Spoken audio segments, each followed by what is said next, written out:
Reaksi Iran terhadap ketibaan Marin Amerika Syarikat di Timur Tengah pada 30 Mac 2026 baru sahaja menjadi lebih jelas. Teheran tidak hanya membalas dengan ucapan. Rejim itu bertindak balas dengan ancaman rasmi, penolakan secara terbuka terhadap tuntutan Washington, mengekalkan kawalan ketat di Selat Hormuz, serta melancarkan serangan baharu ke atas sasaran tenaga dan industri Israel serta Teluk. Amaran Iran itu disertai dengan tindakan konkret, bukan sekadar retorik semata-mata. Apa yang dilakukan oleh Iran sebenarnya pertama sekali ialah mempertegas pendirian rasminya. Juru cakap Kementerian Luar Negeri, Esmail Bagai, berkata bahawa cadangan damai yang dihantar oleh Amerika Syarikat adalah berlebihan, tidak realistik dan tidak rasional. Pada masa yang sama, Muhammad Bagher Ghalibaf, Presiden Parlimen Iran, menganggap ketibaan tentera Amerika sebagai tanda pencerobohan darat.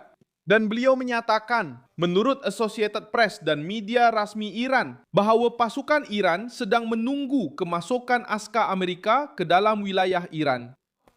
Maksudnya, turut menyerang rakan serantau mereka. Maksudnya, Iran telah memberi respon dengan jelas, menyatakan bahawa mereka menganggap pengukuhan ketenteraan itu sebagai ancaman langsung.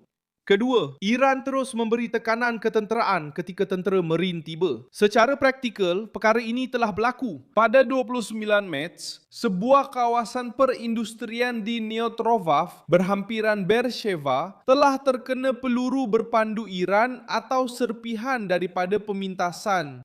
Tempat itu menempatkan loji kimia dan industri, dan pasukan bomba telah mengasingkan kawasan tersebut kerana bahan berbahaya. Pada 30 Mac pula, sebuah tangki petrol dan sebuah bangunan industri di kilang penapisan Haifa telah terkena serpihan peluru berpandu yang dipintas semasa serangan baru. Ini menunjukkan bagaimana Iran menyasarkan infrastruktur sensitif untuk meningkatkan kos ekonomi dan psikologi peperangan. Ketiga, Tehran telah memperluaskan mesej itu melangkaui Israel.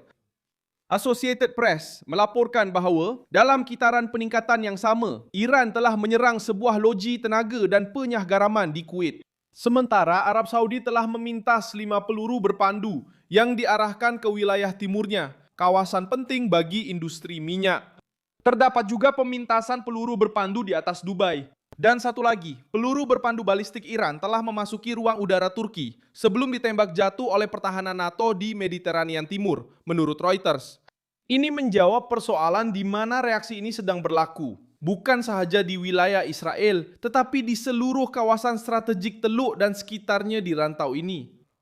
Keempat, Iran terus menggunakan Selat Hormuz sebagai senjata politik dan ekonomi.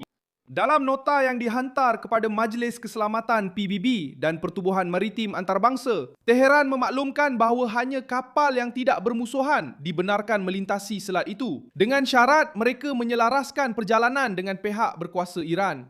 Nota yang sama mengecualikan kapal-kapal yang berkaitan dengan Amerika Syarikat, Israel atau peserta dalam apa yang Iran sifatkan sebagai pencerobohan.